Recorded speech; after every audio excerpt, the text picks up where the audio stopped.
Here's Brody Brazil. I think this video is actually going to be kind of a sad realization, maybe a revelation for myself as I do it. It's the fact that I'm kind of silent quitting on Twitter.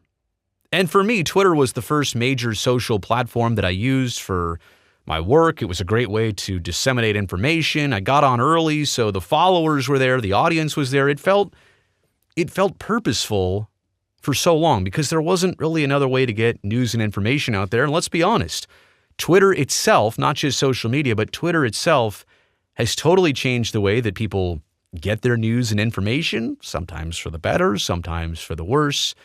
But I find myself at this interesting intersection of the fact that I'm here on YouTube and I'm making a YouTube video about this.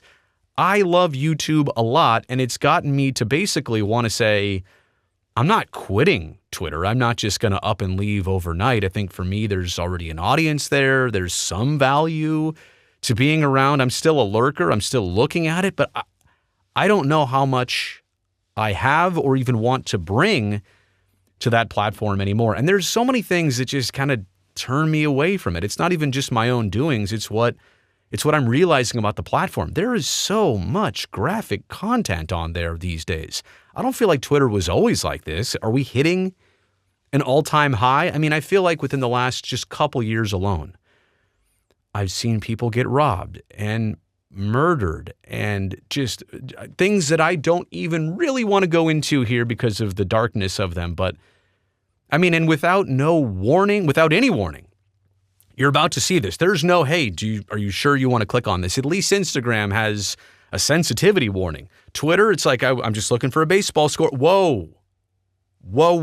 I did not really intend to see that. Or like if I'm a dad and I'm on Twitter, I think that's innocent enough to be sitting on the couch and my son's sitting right next to me. And then all of a sudden, whoa, got to turn the phone away. And I'm not searching for this. It is fed my direction. So age appropriate. And here I am 43. Like, what do I care? I mean, I'm a little bit, calloused to seeing all this stuff. But does this mean that a 14-year-old can sign up for a Twitter account and see all the same things? It doesn't seem age appropriate. And I'm now learning that consensual adult content has now been approved by Twitter. Oh, and by the way, I guess we should stop right here. Why do I keep calling it Twitter? You really changing the name just to X, like all of a sudden, and you expect everybody to follow along with that? If there was a name change for a good or significant or productive reason, or if it was a totally different product, I mean, it is a little bit of a different product, but sorry, you're getting Twitter until I decide it's necessary to change the name. For me, adult content in other places, no problem. Like that's fine, like where it's supposed to be. But on a place that's also supposed to be a public square and a news forum and a place for public people to have their public opinion, it at some point, what are we doing here? Like I don't know the direction, the purpose, and I'm not saying everything has to be how it always was or is, but that one just seems, with all of this, it just seems a little bit odd that now you're not only introducing that or accepting it, but you're probably going to be promoting it pretty soon. Also this on Twitter, and this kind of goes for all of social, but everything in the last 4, 5, 6, 7, 8 years, however many years, is political. And I don't just mean society or politics itself. I mean like, let's talk batting averages. Oh, somebody's going to tell you why that's political, or draft picks, or team jerseys, or franchise relocation. It all gets twisted. It's not political, not all of it. Some of it is loosely connected, but somebody's always going to be the one to try and tie it right back into politics. Oh my goodness. And politics are important, but we're here to talk about baseball or basketball or football or hockey or whatever. And there's always somebody to bring it back into their own politics, which they can't get over. And it is so fatiguing. And I don't find that as much on YouTube or Instagram. And Facebook's its own problem. And it's a little bit like that over there too, but so much on Twitter, which is also a very super anonymous platform. At least on Facebook, I believe when I see somebody's face and name that it's probably their real image and likeness. It's their real identity. And since the platform has changed and the blue checks went away, and trust me, I had it. I was one of the first to ever have one. The people I knew, I had it for more than 10 years. At some point, it was like, in the early point, I'm not going to lie. Ooh, status symbol. Those are hard to get. Eventually, everybody in the media has one. But at least it offered the legitimacy of, hey, here's somebody who is responsible for what they say. And then it fooled a lot of people because then anybody could get one. All the blue check does in 2024 is verifies that somebody's paying for it. Doesn't verify their identity, which was what verification was supposed to be about. Yikes. And you know what, on Twitter, everybody can be super anonymous because words are so easy to just type on your phone. Rather than me come on here with my face and my voice and my words and spell out some true feelings. This would be so much easier for me to do a little thread on. Here's why I'm silent quitting on Twitter. A thread. That's easy. I could have done that in 5 minutes. 30 seconds and be done. Here I am 5 minutes into a video trying to actually speak my mind and communicate properly. And I also think on Twitter, you get into so much passive, aggressive behavior because it is the easiest platform.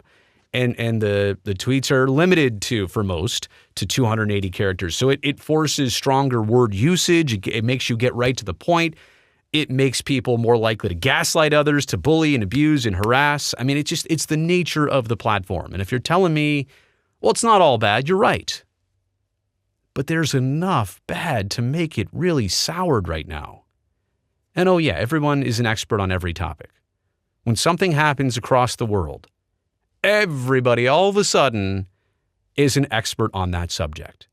Whether it's something good, whether it's something bad, whether it's something controversial. Everybody becomes you would never have guessed that there are so many experts. All you had to do was go out there on Twitter and find them. And I think largely all of this kind of centers around an algorithm that nobody really knows. I know Elon Musk has come out to say that he's going to try and publicize this and make it no secret what the algorithm is looking to reward. But we all know that the algorithm, it has lately been rewarding not the best voices or the most informed voices, but usually the loudest voices and the ones who paid for their blue checks. Look at replies sometimes. Blue check, blue check. Terrible comments, but they're all the ones that are first. It's prioritizing that because they want to make money off that. The bots are rampant, right? I mean, my goodness. You know what's in the bio. Blank blank in the bio. Yeah, that's always there. Unbelievable. And I'm fearful of pretty soon what's going to happen when AI becomes a lot more commonplace and widespread. I don't mean like ChatGPT. I mean like here's an AI image or video of somebody. And that spreads. And you realize, wait, that's not actual video. A computer made me say these things to you. And guess what? With all the speaking models that are out there for somebody like me who talks on camera with a voice and a face all day, I'm easy to replicate. Now, great. Somebody's probably going to go do it. But silent quitting on Twitter is, I guess, what I'm doing right now. I got nothing else to say. I've kind of started to do that on Facebook. Again, it's not that I'm quitting Twitter. It's just that I don't really want to put anything valuable on there. I'll stay there. I'll pay attention there. I'll hope that things turn around or change. I've been at it for a long time, 15 plus years on that platform. It's a long time. A lot of tweets, a lot of followers, a lot of ability to engage and connect. But quite honestly, I'd be more satisfied to have the YouTube channel be bigger than my Twitter presence because I feel like this is a better platform. So on that note, you made it here to the end of this video. Thumbs up helps me, this video, this channel. If you could do that down below. Also consider hitting that subscribe button. The biggest reason why is because I definitely want to see you back here next time.